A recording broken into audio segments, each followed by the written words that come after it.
అప్పుల బాధలు వెంటాడుతున్నాయా? అయితే 6 JVR వారి జాతిరత్నాలు ధరించండి.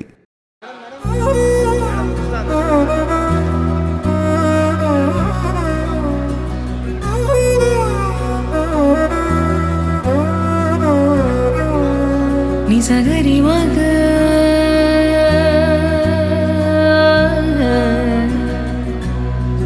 నిజగరి పా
ఈరోజు గీతాంజలి మళ్ళీ వచ్చింది.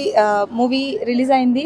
చాలా మంచి టాక్ వస్తుంది అండ్ బాగుంది అని అందరూ అంటున్నారు, హిట్ అని అంటున్నారు. చాలా చాలా చాలా సంతోషంగా ఉంది. అందుకే ఈరోజు తిరుపతిలో దర్శనం చేసుకొని బ్లెస్సింగ్స్ సీక్ చేద్దామని వచ్చాం అండ్ చాలా హ్యాపీగా ఉంది. అండ్ చూడని వాళ్ళందరూ థియేటర్కి వెళ్ళి చూడండి, డెఫినెట్గా ఎంజాయ్ చేస్తారు. Next projects gangs of Godavari next month release అవుతుంది అండ్ గేమ్ చేంజర్ వస్తుంది అండ్ నివిన్ పోలీతో ఒక మూవీ వస్తుంది, అది ఇన్ ఆగస్ట్. వెంకటేశాయ. ఈ క్రోధనామ సంవత్సరం మాది మొదటగా సినిమా రిలీజ్ అయిన సినిమా గీతాంజలి మళ్ళీ వచ్చింది. పాజిటివ్ టాక్స్ బయట నుంచి అందరూ చాలా మంచి టాక్ చెప్తున్నారు, చాలా సంతోషం. మా వెంకన్న స్వామికి మా సినిమా రిలీజ్ అవుతుంది, కరణించండి అని చెప్పడానికి వచ్చాం. బయటకు వచ్చేలోపు మంచి వార్తలు అందించారు స్వామి. దర్శకుడు శివ మొదటి సినిమా దీనికి దర్శకత్వం చేస్తున్నారు కోన గారు ఆధ్వర్యంలో. చాలా సంతోషంగా ఉంది. నమో వెంకటేశ్వర. అందరికీ ఉగాది శుభాకాంక్షలు. సో మంచి టాక్ వచ్చింది, ఇవాళ రిలీజ్ అయింది సినిమా. సో అబ్రాడ్ నుంచి చాలా మంచి టాక్ వచ్చింది వెంకటేశ్వర స్వామి దయ వల్ల. సో ఇవాళ ఇక్కడ మన దగ్గర రిలీజ్. సో అందరూ దయచేసి వెళ్ళి చూడండి థియేటర్కి వెళ్ళి. మా గీతాంజలి మళ్ళీ వచ్చింది. గీతాంజలి 1 ఎంత పెద్ద హిట్ అందరూ తెలుసు. దాని రిలీజ్ సందర్భంగా స్వామివారి ఆశీస్సు తీసుకోవడానికి వచ్చాం. విజయం, అద్భుతమైన విజయాన్ని అందించాలని ఆయన కోరుకున్నాం. ఎందుకంటే విజయం అన్నది ఒక మాంత్రిక శక్తిని ఇస్తుంది. ఆ శక్తి 10 మందికి సాయం చేయడానికి, ఇంకా 10 మంది కొత్త డైరెక్టర్స్ని, శివ లాంటి వాళ్ళని, కొత్త వారి పరిశ్రమకి విజయం చాలా అవసరం. దానికోసం స్వామివారిని వేడుకున్నాం. మీ అందరూ తప్పకుండా మీ ఆశీర్వాదం కూడా కావాలని కోరుకుంటున్నాం.